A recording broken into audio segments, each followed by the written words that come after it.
은혜 받으실 하나님 말씀은 사도행전 16장 6절로 10절에 있는 말씀입니다. 신약성경 216면에 있습니다. 우리 이 시간은 우리가 광고 드렸던 대로 저희 교회가 오래도록 또 중보하며 함께 협력해 왔던 우리 김재한 선교사님이 이 자리에 함께 해주셨습니다.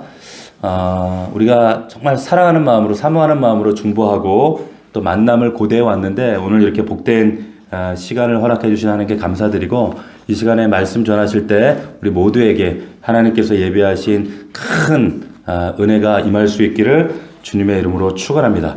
자, 우리 이 시간 선교사님 나오실 때 우리 반갑게 기쁘게 오른손 들고 할렐루야 이렇게 환영하도록 하겠습니다. 네, 선교사님 앞으로 모시겠습니다.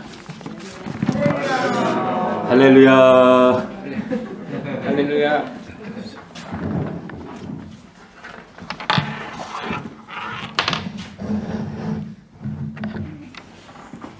잠깐 기도하겠습니다. 좋으신 주님, 이 자리까지 인도하여 주셔서 감사합니다. 주의 말씀을 나눌 때 아버지의 마음을 전할 수 있도록 도와주시고 전하거나 듣는 자 모두 하나님께 감사함으로 그리고 기쁨으로 나올 수 있도록 함께하여 주시옵소서. 감사드리며 예수님의 이름으로 기도드립니다. 아멘. 안녕하십니까. 저는 태국 치앙마이에서 사역하고 있는 김재한 선교사입니다. 그동안 기도 많이 해주셔서 너무 감사합니다. 보기보다 좀 쌩쌩하게 돌아왔죠. 여기에는 저를 아시는 분도 계실 것이고 또 처음 보는 분도 계실 것 같아서 간단하게 제 소개를 먼저 하도록 하겠습니다. 제가 아마 2017년도에 여기서 설교를 한번 했었던 것 같습니다. 저는 외신에서 여수정 목사님하고 같이 잠시 공부를 했었고요.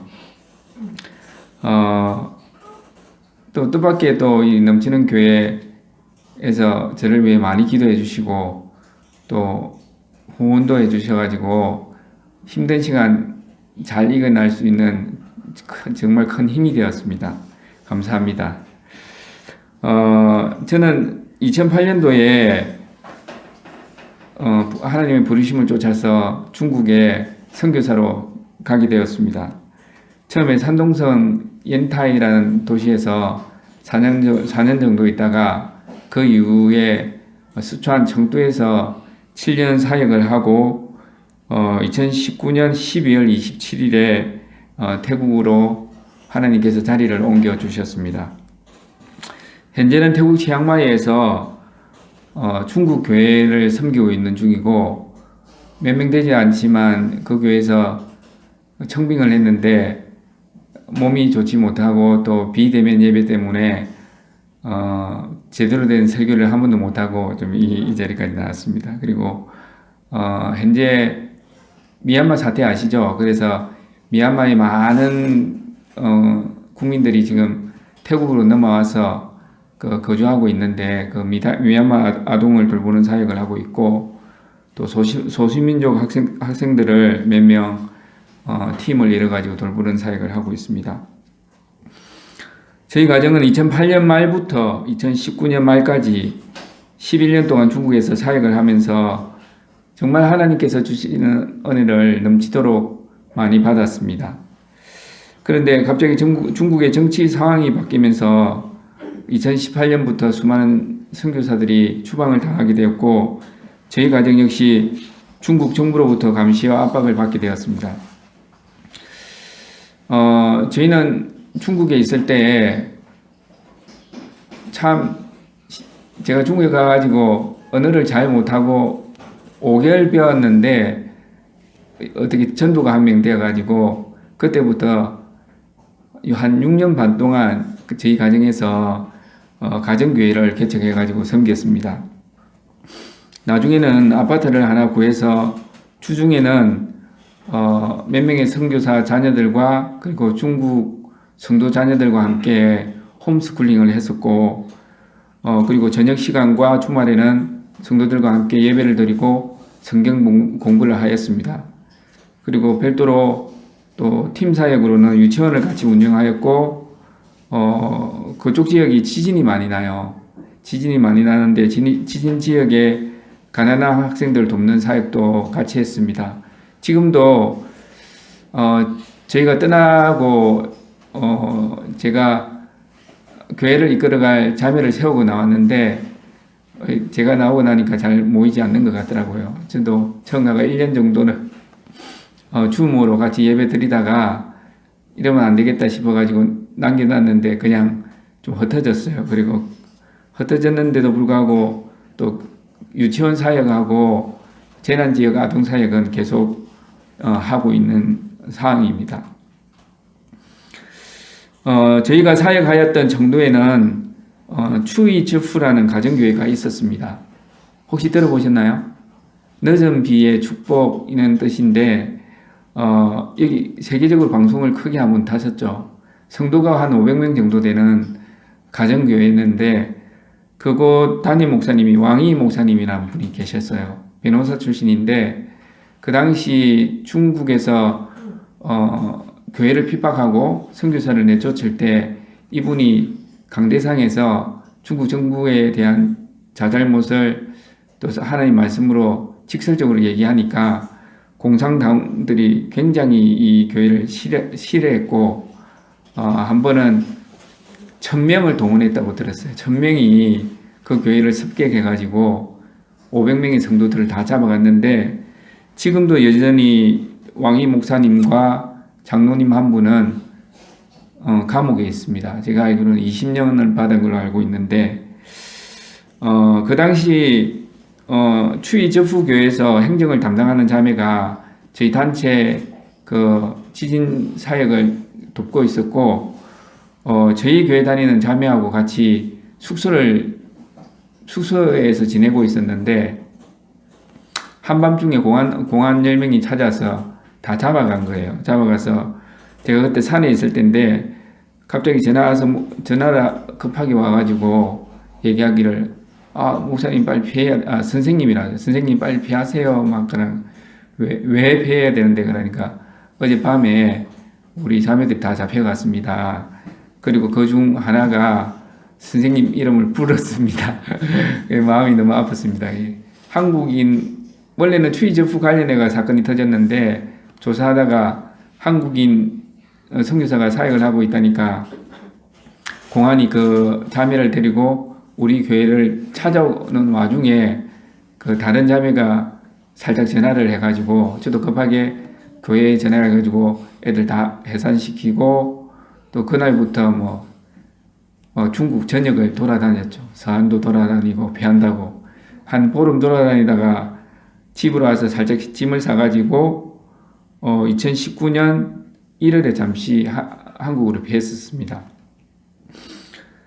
그때는 중국에는 감시 체계가 잘 돼 있어요. 그래가지고 외국인이 한 도시에 머물면 출석 등기라고 해가지고 그 도시에 살고 있다는 증명서를 발급해가지고 그걸 정기적으로 확인을 받아야 합니다. 그런데 제가 청두로 들어가기 위해서는 청두에서는 이제 받을 수 없게 되었고 산동성으로 다시 돌아와가지고 산동성에 있는 그 교포 중국 교포 친구한테 동생한테 그 동생이 갑자기 연락 온 거예요. 연락 와가지고 얘기하다가 내가 이런 상황이니까 어떻게 자기가 도와줄 수 있다고 자기 회사에서 총격리로 해가지고 비자를 만들어 주겠다 해가지고 칭다오로 다시 들어가서 비자를 만들고 주석 등기도 거기 하고 청두로 다시 들어갔었죠. 그리고 학생들 다시 모아가지고 홈스쿨링을 하고 하는 도중에 살짝 들어갔는데 그래도 감시는 당하고 있더라고요. 그 당시가 2019년 5월경이었는데 제가 12층 아파트 맨 꼭대기에 살고 있었습니다. 청소 하는 아줌마하고 꽤 친한 사이였는데 어느 날 엘리베이터를 같이 타서 제가 인사를 하니 그 아줌마가 인사를 받아주지 않고 가재미 눈으로 저를 쳐다보느니 한참을 말을 안 하고 있다가 니 무슨 잘못을 했냐고 보안이 나보고 너 감시해라고 그러던데 그렇게 얘기하는 것이었습니다. 중국은 그 오후 담당제 아시죠? 그게 아직 있어요. 그래가지고 중국의 14억 인구가 다 스파이가 될 수 있는 환경이 조성되어 있습니다. 그 나라는. 뭐 조금 두렵기는 했으나 그때까지만 해도 그렇게 심각하게 생각하지는 않았습니다. 그런데 며칠 후에 같이 사역하던 중국 자매가 일하던 학교에 안전국에서 찾아와서 이것저것 다 묻고는 우리가 이제 절대 만나지 말라고 말하고 갔다는 것이었습니다. 이 소식을 듣고 우리는 이제 지역을 옮길 때가 되었구나 이렇게 결정했는데 그때가 5월이었으니까 7, 8월에 선교팀이 몇 팀이 오기로 되어 있어가지고 그럼 이 선교팀만 바꿔도 다른 지역으로 옮기자 이렇게 얘기되어 있었고 마지막 선교팀을 이렇게 다 이제 뭐 저희 사역도 소개하고 같이 예배도 드리고 마지막 선교팀을 보내는 차 안에서 갑자기 저희 파송교회에서 연락이 온 거예요. 연락이 와서 태국으로 갑자기 가라는 거예요. 제가 뭐 보고한 것도 없는데 갑자기 태국으로 가라 해서 엄청 속으로는 기뻤지만 그래도 한번 기도해 보겠습니다. 일주일만 주십시오 하고 일주일 동안 기도하다가 또 이렇게 지금 현재 태국으로 그렇게 옮기게 되었습니다. 지금 돌이켜 생각해 보니까 쉽지 않은 순간들도 참 많았던 것 같습니다. 그렇지만 기쁘고 행복한 시간들도 그 시간 못지않게 많았던 것 같네요. 무엇보다 이 모든 시간이 내 생각과 계획대로 흘러간 것이 아니라 하나님 뜻 안에서 이루어져 가고 있다는 것을 하나님께서 깨닫게 해주셨고 그분의 신실하심이 항상 저에게 많은 위로를 주었습니다. 여러분, 우리 모두는 지금 이 순간도 여전히 하나님이 인도하시는 과정 위에 서 있습니다. 이 사실을 믿으십니까? 네. 잠언 16장 9절 말씀에 보면 사람이 마음으로 자기의 길을 계획한다 할지라도 그의 걸음을 인도하시는 이는 여호와이시니라 라고 말씀하고 있습니다.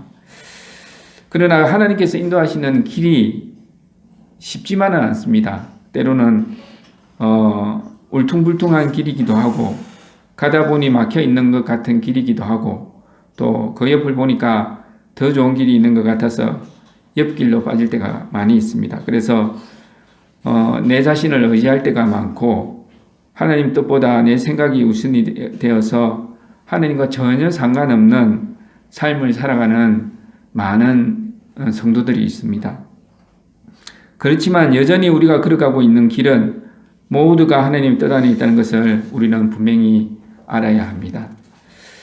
사실 그렇게 하나님 뜻 안에서 사는 것이 복되게 사는 가장 확실한 방법인데도 불구하고 우리는 하나님과 상관없는 자기 계획을 충실하게 실행하려고 노력할 때가 너무도 많이 있습니다. 오늘 우리는 사도행전의 본문을 통해서 어떻게 나의 계획을 내려놓고 하나님의 뜻을 쫓아갈 수 있는지 그리고 우리의 걸음을 인도하시는 여호와 하나님에게 믿음의 사람은 어떻게 반응해야 하는지 잠시 나눠보도록 하겠습니다. 첫 번째는 나의 계획을 내려놓고 하나님의 뜻을 쫓기 위해 먼저 우리는 하나님의 자녀로서 그리고 종으로서 반드시 사명감을 가지고 있어야 한다는 것입니다. 오늘 우리가 읽은 본문은 사도 바울이 2차 선교 여행을 하던 중에 같이 동행하던 성령님의 역사를 적은 성경입니다. 사도 바울은 2차 선교 여행을 가기 전에 1차 선교 여행 때 개척한 교회를 둘러보고 아시아에서 복음을 전하고 싶어 했습니다. 그런데 이상하게도 성령님이 아시아에서 복음 전하는 것을 막았습니다. 그래서 다시 비두니아로 가서 복음을 전하려고 했지만 또 예수님의 영이 허락을 하지 않는 것이었습니다. 우리는 성령님과 예수님의 영이 어떤 방법으로 바울과 일행들의 선교를 막았는지는 알 수가 없습니다. 그러나 하나님의 뜻은 바울의 계획과는 달랐고 그로 인해 바울 일행들에게 하나님께서는 길을 열어주지 않았던 것입니다. 그렇다면 하나님께서는 왜 하나님의 일을 하는 사람들의 발걸음을 허락하지 않는 때가 있는 것일까요? 사도 바울과 일행들은 참 답답했을 것입니다. 보통 사람 같으면 끝까지 자기 계획을 따라 시도를 했거나 아니면 중도에 포기할 수도 있었는데 바울은 그렇지 않았습니다. 저 같으면 아마 이렇게 하나님께 물어보았을 것 같습니다. 하나님, 너무 하시는 거 아닙니까? 한 번도 아니고 두 번이나 제가 다른 일도 아니고 하나님 일 하려고 하는데 왜 그렇게 방해를 하십니까? 하지 말라는 말씀이십니까? 아니면 돌아가라는 말씀이십니까? 아마 이렇게 물어보았을 것 같습니다. 그러나 사도 바울은 그 답답했던 순간에 자신의 모든 계획을 내려놓고 하나님의 음성을 듣고자 기도를 하기 시작합니다. 자신이 가고자 했던 지역이 아닌 드로아라는 곳에서 하나님의 뜻을 구하기 위해 기도를 시작했습니다. 그리고 환상 가운데 하나님께서 마게도니아 사람들이 도움을 요청하는 것을 보여주게 됩니다. 그렇습니다. 사도 바울은 하나님의 종으로서 사명이 있었기 때문에 자기 계획이 뜻대로 이루어지지 않더라도 그 사명을 결코 포기할 수 없었던 것입니다. 여러분, 저뿐만 아니라 우리 모두는 하나님으로부터 복음을 전하라는 사명을 받은 사람들입니다. 그 사명은 여러분들도 잘 알다시피 우리를 구원하시기 위해 십자가에서 죽으시고 부활하시고 다시 오실 예수 그리스도를 전하는 것입니다. 저 같은 선교사는 다른 종족에게 복음을 전하는 자로 사명을 받았지만 여러분들은 여러분들이 속한 지경에서 복음을 전하는 자로 사명을 이미 받았습니다. 사명받은 자라는 인식이 있어야만 자기 자신의 계획보다 하나님의 뜻을 따라 살아갈 수 있는 것 같습니다. 그런데 그 길이 결코 쉽지는 않습니다. 복음을 위해 우리가 내려놓아야 할 것들이 너무도 많기 때문입니다. 때로는 이유 없는 핍박을 당해야 하기도 하고 또 미움을 받기도 하고 많은 손해를 볼 때도 있습니다. 그러나 우리는 복음을 위해 더 많은 수고와 노력이 필요하다는 것을 매 순간 깨달아야 할 것입니다. 그래서 우리는 평생 우리 자신의 계획을 내려놓고 하나님의 뜻을 쫓아 살아가는 훈련을 반드시 해야만 하는 것입니다. 왜냐하면 우리의 주인은 더 이상 내 자신이 아닌 것입니다. 우리의 주인은 하나님이시고 우리의 왕은 다른 어떤 것이 아니라 천지를 창조하신 여호와 하나님인 것입니다. 하나님께서 우리를 자녀 삼아 주셨고 우리를 그분으로 백성으로 부르시고 우리에게 특별한 사명을 주셨습니다. 종이 주인의 말을 들어야 하고 신하가 왕의 말을 듣는 것이 당연한 거 아니겠습니까? 하나님 앞에 우리는 우리의 생각과 계획을 내려놓고 그 빈자리에 하나님의 것으로 채워가는 연습을 다시 해야 합니다. 그럴 때 하나님께서 우리를 통해서 하나님의 놀라운 일들을 반드시 이루어 나가실 것입니다. 두 번째는 나의 계획을 내놓고 하나님 뜻을 쫓아가기 위해서는 우리는 기도로서 그분의 말씀에 항상 깨어 있어야 한다는 것입니다.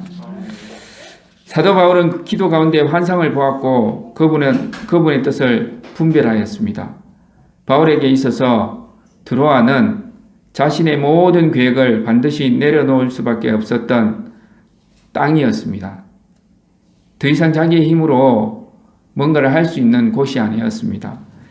전혀 예상하지 못했던 상황, 자신의 모든 계획이 엉켜버렸던 순간들, 어디로 가야 할지 모르는 곳 드로아에서 사도 바울은 잠잠히 하나님의 음성을 기다립니다.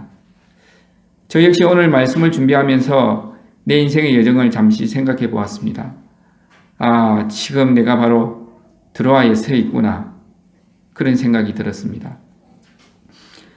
이제는 나의 모든 계획과 능력과 지식을 다 내려놓고 주님의 뜻을 쫓아 살아가는 그 순간이 바로 왔구나. 바로 지금이 내가 서 있는 드로아구나. 내 안에 모든 소망이 사라진 것 같지만 하나님의 소망이 내 안에 들어오는 그곳이 바로 드로아입니다. 많은 성도님들과 교회들이 코로나로 인해 좌절하고 희망이 없다고 말하는 이때에 우리가 무엇을 해야 하겠습니까? 이때가 바로 우리가 다시 한번 하나님께 무릎으로 나아가야 하는 순간인 것 같습니다. 무릎으로 나아가서 그분의 뜻을 구하는 순간인 것 같습니다. 사도 바울처럼 하나님께 나아가 그분의 음성을 듣는 귀하신 여러분이 되기를 축복합니다. 그럴 때 실망이 다시 한번 소망으로 바뀌고 좌절했던 마음이 하나님이 주시는 희망으로 가득 채워질 것입니다. 작년에 작년 3월부터 태국도 코로나로 힘든 시기였는데 거의 2년 가까이 대면 예배를 못 드렸어요. 10% 20%도 아니고 아예 못 드렸어요. 그리고 잠시 중간중간에 드리긴 했는데 거의 못 드렸어요. 근데 그 작년 9월 달쯤에 사실 왼쪽 다리에 약간의 마비 증세가 왔었습니다. 저한테. 그렇다고 해서 크게 불편함을 못 느껴서 조금 있으면 낫겠지 하는 생각으로 버텼는데 한 달 후에 다시 왼팔에 마비가 좀 오는 것이었습니다. 이상하다 싶은 생각은 들었지만 제가 생각하기로 뭐 척추나 경추에 문제가 있어서 그렇지 않나 생각하고 침도 맞아보고 물리치료도 받아봤습니다. 그리고 스트레칭을 하고 나면 몸이 좀 좋아지길래 조금 있으면 낫겠다 싶어 버텨왔는데 올 5월을 시작해서 몸이 급속도로 안 좋아지는 것이었습니다. 소화도 안 되고 잠도 잘 수 없고 또 심지어 가만히 앉아있고 누워있기가 힘든 것이었습니다. 그때는 그게 불안인지도 몰랐습니다. 그래서 밤마다 혼자 제가 머물고 있는 센터에서 기도를 하며 걸어 다녔습니다. 그러나 하나님께서 명확하게 앞날에 대해서 말씀해 주시지 않는 것이었습니다. 그때 마침 제가 섬기던 중국 교회에서 저를 담임 목사님으로 청빙하였는데 그때 코로나로 인해 대면 예배를 드릴 수가 없었고 코로나가 다시 잠잠해지기를 기다리고 있는 와중에 몸은 급속도로 나빠지기 시작했습니다. 그래서 사역을 놓고 고민하고 기도하던 그날 밤에 혼자서 센터를 긋고 있는데 하나님께서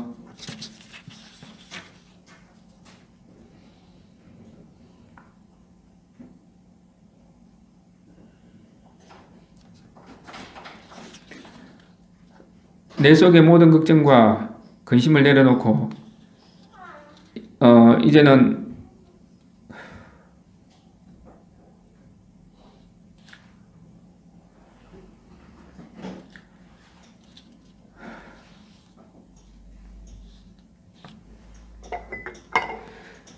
한국으로 들어가 치료를 받아야 된다는 마음을 주셨습니다.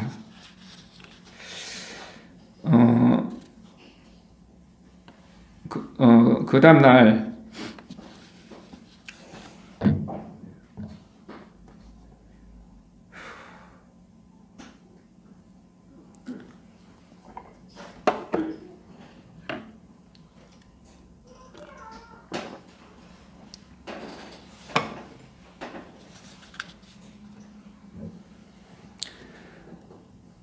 주변 분들에게 기도 요청을 하고 가족들을 부탁하고 출국 수속을 하는데 서류 준비한다고 3일을 보내고 입국 후에 14일 동안 격리를 했는데 너무 힘들었습니다. 거의 방에서 한 16시간 이상을 걸어 다녔던 것 같습니다.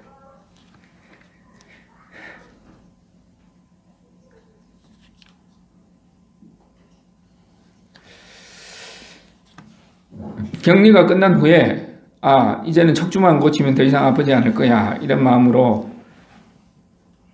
병원에 갔고 의사 선생님 방 앞에서 기도했습니다.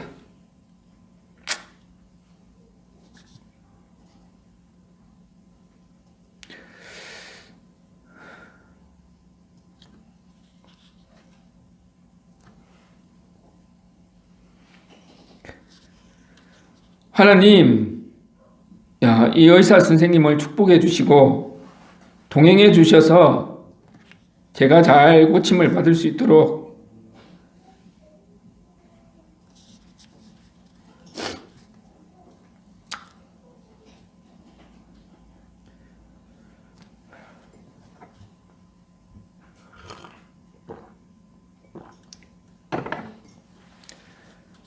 도와주십시오.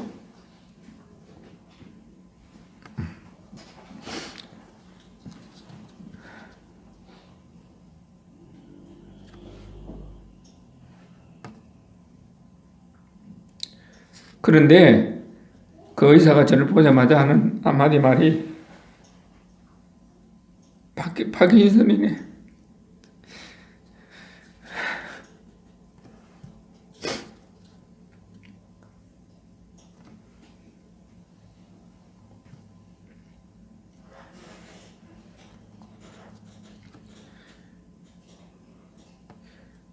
여기 오지 말고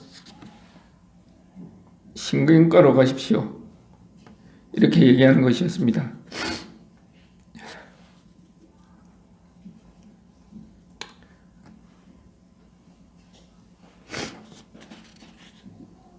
기도를 참 많이 했는데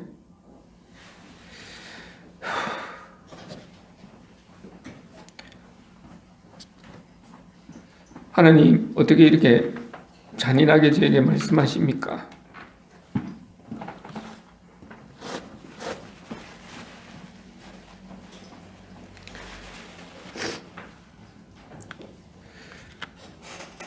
당황스러웠습니다. 왜냐하면 보통 사람들은 평균적으로 파킨슨 확진 맞는데 1년 반 걸리는데 참 10초 만에 하나님께서 저에게 가르쳐 주시니까 당황스럽기도 하고 지나고 보니까 또 뭐 하나님의 은혜였던 것 같기도 하고 그런데 참 인정하기 싫었습니다. 아직 40대인데 50대도 아니고 40대인데 평균에 65세에서 걸린다는 질병을 그것도 100명 중에 한 명 걸린다는 병을 제가 걸렸으니 참 받아들이기 힘들었습니다. 그래서 하루 종일 걸으며 기도했습니다. 회개도 하고 내가 뭘 잘못했나 회개도 하기도 하고 또 찬양도 하고 하나님께 큰 소리를 치며 원망하기도 하고 그런 저에게 하나님께서 날마다 위로의 말씀을 주셨고 그 주신 말씀의 힘으로 저는 여기까지 올 수 있었던 것 같습니다. 그리고 어느 날 제가 파킨슨에 대해서 너무 모르니까 인터넷 사이트를 접하고 모임도 있고 그러더라고요. 우리나라에 한 12만 명 정도가 있는 병자가 있는데 그 한 사람이 쓴 글이 눈에 들어왔습니다. 그 사람이 쓴 글은 이런 글이었습니다. 나는 이 병으로 하나님을 더욱 깊이 만나게 되었다. 그래서 이전에 건강했던 모습으로 돌아가는 것이 오히려 두렵다. 그걸 보는 순간 부끄러웠습니다. 이 사람은 어느 정도의 믿음이길래 이런 엄청난 고백을 할 수 있을까? 이 사람은 하나님과 동행하는 사람이구나. 기도하는 사람이구나. 하나님 앞에 하는 기도는 역사하는 힘이 있는 것 같습니다. 우리 안에 있는 두려움을 내어쫓고 주님의 사랑을 충만하게 느끼게 해줍니다. 사랑하는 형제자매님, 여러분들의 삶 속에 하나님의 말씀이, 하나님의 음성이 일평생 함께 하시기를 축복합니다. 세 번째, 나의 계획을 내려놓고 하나님의 뜻을 쫓아가기 위해 하나님의 말씀하실 때 적극적인 순종이 필요합니다. 사도 바울은 환상을 본 후 즉시 마게도냐로 떠나기에 힘을 씁니다. 하나님께서 마게도냐 사람들에게 복음을 전하라고 보여주신 사인이라는 확신을 가지고 그 순간 즉각적으로 반응을 합니다.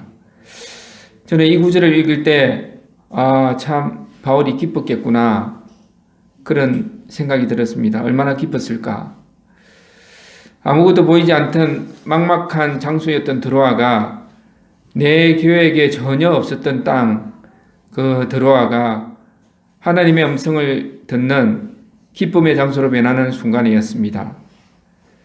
지금 저를 포함한 이곳에 계신 분들도 바울과 같이 막막한 상황 가운데 빠져 있을 수도 있습니다. 그러나 이때가 바로 나의 계획을 내려놓고 하나님의 뜻을 구해야 하는 시간입니다. 우리 인생에 이런 때가 오지 않겠습니까? 그때 하나님을 꼭 붙드십시오. 저 역시 이제는 내 계획보다 하나님의 뜻을 따라 살아갈 수밖에 없는 모습으로 그분 앞에 서 있습니다. 주님 앞에 내 모든 것을 맡긴다는 것이 정말 쉽지만은 않은 것 같습니다.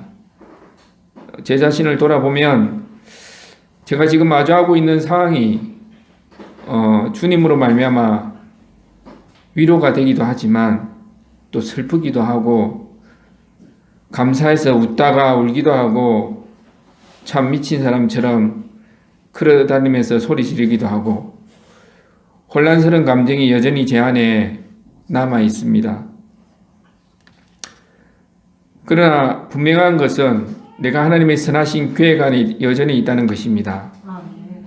하나님이 뜻 안에 여전히 사랑받는 자녀로 있다는 것입니다. 불안과 여러 가지 증상으로 참 괴로웠을 때 누나 차를 타고 가면서 갑자기 기도를 해야겠다는 생각을 하나님께서 주셨습니다. 그래서 왜냐하면 태국에서 죽을 수도 있었는데 또 여기까지 인도해 주셨으니까 하나님께 감사해야지.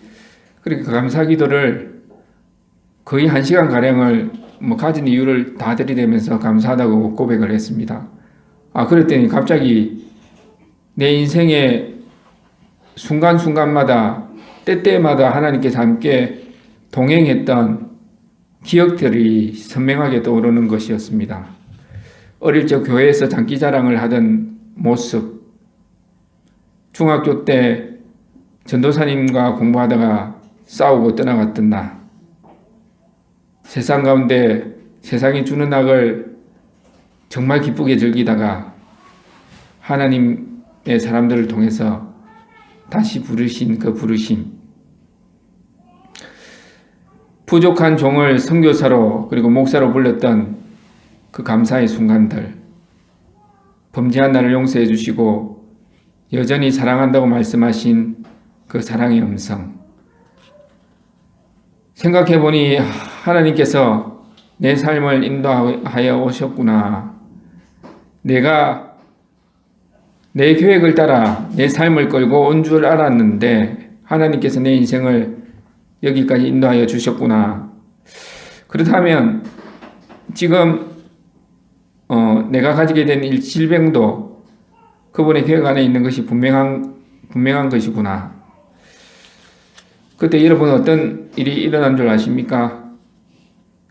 불안으로 고생하던 저희가 갑자기 평안이 넘쳐나는 것이었습니다. 그날 하루 종일 불안이 없어졌습니다. 그리고 평안 가운데 잠깐의 쉼을 누릴 수 있었습니다. 예레미야 29장 11절 말씀을 보면 우리를 향한 하나님의 뜻을 알 수 있습니다. 여호와의 말씀이니라. 너희를 향한 나의 생각을 내가 아나니 평안이요 재앙이 아니니라. 너희에게 미래와 희망을 주는 것이니라. 하나님의 말씀에 즉시 자기 마음을 돌이켜 순종할 때 우리는 하나님 뜻 안에서 인도하심을 받고 하나님의 사랑을 충만하게 느끼게 되는 것입니다.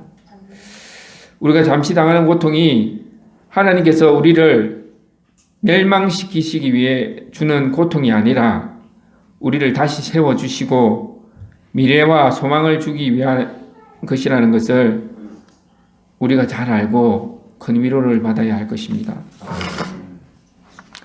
사도 바울이 하나님의 뜻을 쫓아 마게도냐 지방으로 들어갔던 그 선교의 한 걸음은 세계의 역사를 바꿔놓는 큰 사건이었습니다. 하나님의 은혜의 축이 동방에서 서방으로 옮겨간 큰 사건이었던 것이죠. 우리가 보기에는 답답한 순간이고 우리가 보기에는 길이 없는 것 같기도 하고 우리가 보기에는 소망이 없어 보이지만 내 생각과 계획을 내려놓고 우리에게 말씀하시는 하나님 뜻을 쫓아 작은 한 걸음을 옮길 때 하나님께서는 여러분들의 작은 순종을 통해서 그분의 위대한 일을 반드시 해나가실 것입니다. 사랑하는 넘치는 교회 형제자매님들, 세상 권세 잡은 사담하기는 언제나 우리를 미혹하고 우리에게 또한 고난과 어려움을 줍니다. 그러나 우리 구주 예수님께서는 우리에게 이렇게 말씀하셨습니다. 이것을 너에게 이르는 것은 너희로 내 안에서 평안을 누리게 하려 함이라. 세상에서는 너희가 환난을 당하나 담대하라. 내가 세상을 이기었노라. 여기 계신 여러분들은 지금 어떤 자리에 서 있습니까? 무시아에서 비두니아로 가기 위해 애쓰며 수고하고 있지는 않습니까? 아니면 사방이 막힌 드로아에서 무엇을 할지 몰라 방황하고 있지는 않습니까? 그것도 아니면 하나님께서 보내신 마게도냐에서 하나님의 뜻을 따라 감사함과 순종함으로 기쁨으로 살아가고 있습니까? 분명한 것은 여러분들이 어디에서 무엇을 하든지 하나님께서는 항상 우리 곁에 계시고 자기를 찾는 자들에게 길을 보여주시고 또 길을 열어주신다는 것입니다. 그러므로 사랑하는 형제자매 여러분, 주님과 동행함으로 말미암아 어떤 상황 가운데서라도 평안이 늘 충만하기를 예수님의 이름으로 축복합니다. 마지막으로 기도 제목을 잠시 나누도록 하겠습니다. 사실 중국에서 사역은 제가 그렇게 너무 즐겁고 기쁜 마음으로 했습니다. 복음의 열매들도 좀 있었고 또 우리나라하고 또 날씨도 비슷하고 환경도 좀 비슷한 부분이 많아서 성격도 약간 비슷해서 적응이 어렵지만은 않았는데 지금은 다 막혔죠. 중국 땅을 위해서 좀 기도했으면 좋겠습니다. 속히 정치적 상황이 변해서 그리고 하나님이 강건적으로 역사하셔서 그곳을 들어가기 위해 기다리는 많은 중국 선교사들이 그 주변국에 포진하고 있습니다. 그걸 위해 기도해 주시고 또 하나는 중국은 이렇게 사상적으로 이렇게 묶여 있어서 복음을 전하면 아무것도 없는 상태에서 들어가는 거니까 잘 받아들이고 제가 나올 때만 해도 한 1억 가까운 기독교인이 있다는 얘기를 들었습니다. 그런데 태국은 정말 어두운 땅인 것 같아요. 이게 어떤 때는 대낮에 길을 가다가 사당 근처를 지나가다 보면 머리털이 쭈삐쭈삐 설 정도로 영적으로 묶여 있고 185년의 역사임에도 불구하고 많은 선교단체에서 철수를 하는 지역입니다. 왜냐하면 태국은 어둠의 영에 사로잡혀 있는 땅이기 때문입니다. 영이 잡고 있으니까 그 왕이 이렇게 얘기하면 선교는 마음껏 허락한다. 그런데 안 될 거야. 이렇게 얘기합니다. 수십 년을 선교하셨던 분도 열매를 맺지 못하는 경우가 허다하고 10년 동안 같이 사역을 했는데 쉽게 돌아서는 제자들도 많고 그래서 참 방향을 잡기가 어려운데 또 지금 다시 태국으로 돌아가면 사역 방향을 재정비해야 되고 또 영적인 전쟁 가운데 더 굳건해져서 나가야 하기 때문에 여러분의 기도가 많이 필요한 것 같습니다. 마치는 기도할게요. 기도하겠습니다. 주님, 우리가 주님의 말씀으로 그리스도인의 모습으로 살아가지만 때때로 영적으로 깨어있지 못하여서 어둠의 영으로부터 공격당할 때가 얼마나 많이 있습니까? 사랑하라 했는데 미워하고 복음 전하라 했는데 딴짓하고 교회를 섬기라고 했는데 세상을 섬기는 우리의 모습을 회개합니다. 바라기는 넘치는 교회를 축복하여 주십시오. 하나님이 필요한 영혼들을 불러 모아 주시고 이곳에서 마음껏 하나님을 찬양할 수 있도록 축복하여 주시길 원합니다. 이곳에 있는 형제자매들 각 사람마다 그 지경마다 늘 하나님께서 동행하여 주셔서 넘치는 은혜와 사랑으로 돌보아 주시고 또 소망을 갖게 하여 주시고 미래를 보게 하여 주시고 늘 하나님 안에서 기쁨의 삶을 살 수 있도록 축복하여 주시옵소서. 담임 목사님의 수고를 기억하여 주시길 원합니다. 기름 부어 주시고 또 이 교회를 이끌어갈 때 지치지 않고 또 은혜 가운데 잘 이끌어갈 수 있도록 축복하여 주시옵소서. 감사드리며 예수님의 이름으로 기도드립니다. 아멘.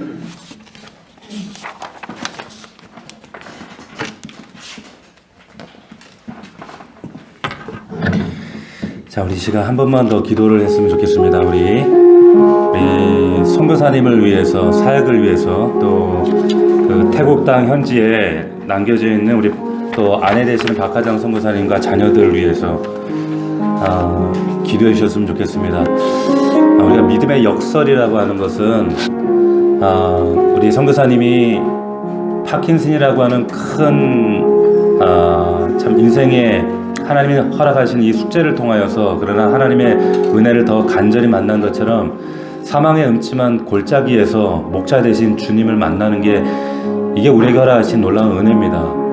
우리 선교사님에게 다시 한번 이 놀라운 하나님의 이 은혜의 역사를 경험할 수 있도록 도와주시옵소서. 가정과 사역과 우리 선교사님 반드시 하나님 이 파킨슨 병에서 자유할 수 있도록 건강을 회복시켜 주시옵소서.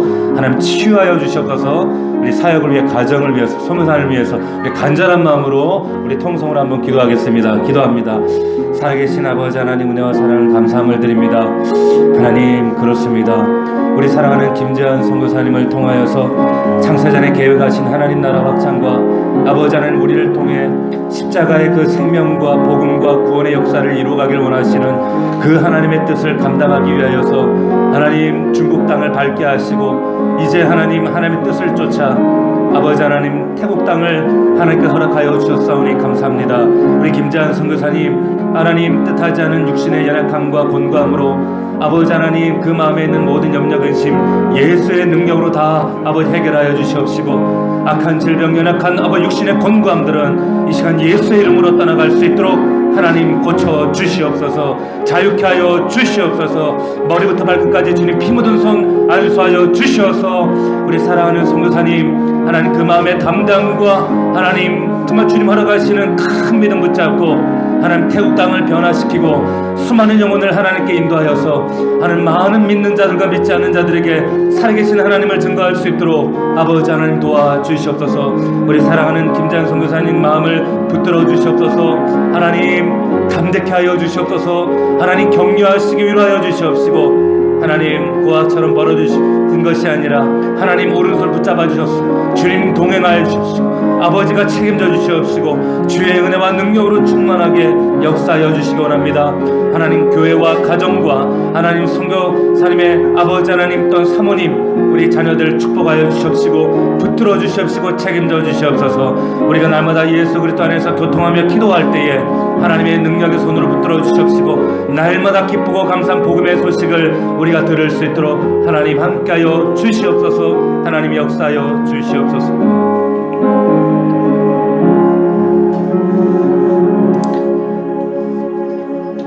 주님, 우리 사랑하는 김재한 선교사님을 기억하셔서 주님 반드시 육신의 곤고함을 질병을 치유하여 주시옵소서.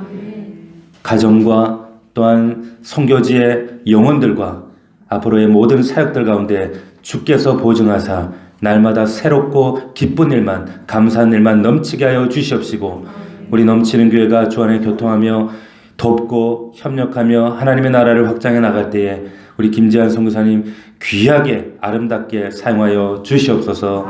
감사드렸고 예수 그리스도의 이름으로 기도 올려옵나이다. 아멘.